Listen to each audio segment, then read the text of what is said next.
Вооруженных сил Кыргызской Республики. Возглавляет строй полковник Нурбек Дуйшенбаев. Вооруженные силы Республики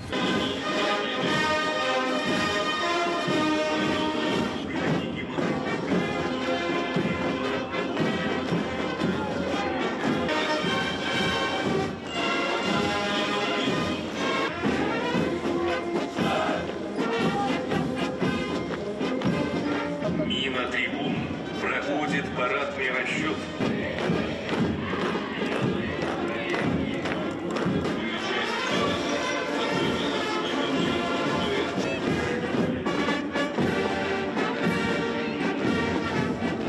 Организированная колонна. Ее составит 183 единицы.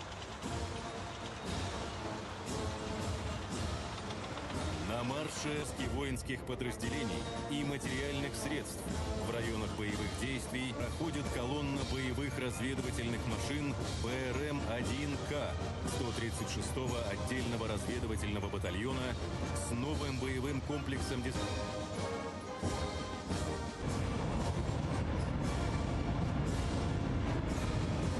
Российской Федерации. Возглавляет группу подполковник Владимир Мордасов. Парад Победы завершен.